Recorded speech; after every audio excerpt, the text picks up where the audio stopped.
हाँ बिल्कुल, मैं बताना चाहता हूं, नितिन नवीन जी युवा चेहरा है और युवा में एक अनुभवी चेहरा है।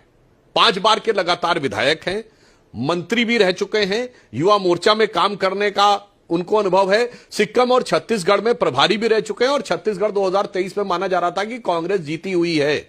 इसके बावजूद उन्होंने बहुत, यानी संगठनात्मक अनुभव, सरकार का अनुभव और युवा नेतृत्व, तीनों चीजें मिलकर एक व्यवहारिक दृष्टि से उन्होंने जो अपनी क्षमता दिखाई, इसके आधार पे हुआ। और जो कायस्थ वाली बात कहते हैं, मैं तो दूसरी बात कहना चाहूंगा, राष्ट्रीय स्तर पे तो कायस्थ समाज की संख्या बहुत कम है। आप कल्पना करिए, सिर्फ भारतीय जनता पार्टी ऐसी है जो कि जातिगत समीकरण को किनारे रख के भी अपना नेतृत्व देती है। माननीय आडवाणी जी हमारे नेता बने, सिंधी समाज की क्या स्थिति है? 0.5% भी नहीं होंगे, 1% भी नहीं होंगे पूरे भारत में।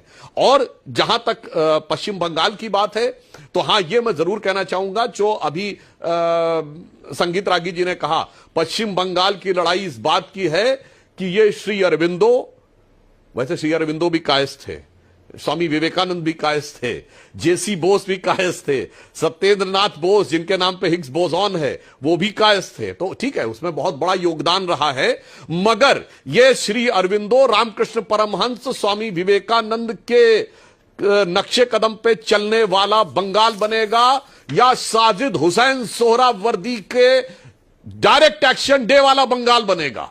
ये इस भविष्य का चयन आज इन दो विकल्पों के रूप में करना है। और मैं, एक बात आ गई तो मैं अंजना जी और बता देना चाहता हूं, यह जो झूठ गढ़ा गया है भारत के बारे में कि अमुक को पढ़ने नहीं दिया जाता था, इसको पढ़ने नहीं दिया जाता, विलियम एडम्स की रिपोर्ट बंगाल प्रेसिडेंसी 1820, उसमें विस्तार से लिखा है कि बंगाल प्रेसिडेंसी में, जिसमें आज का बिहार का हिस्सा, झारखंड, उड़ीसा और आज का बांग्लादेश और कुछ हद तक असम के हिस्से आते थे, 1 लाख गांव हैं और 1 लाख स्कूल हैं, उसमें गुरुकुल नहीं इंक्लूडेड है, 9,000 कॉलेजेस हैं।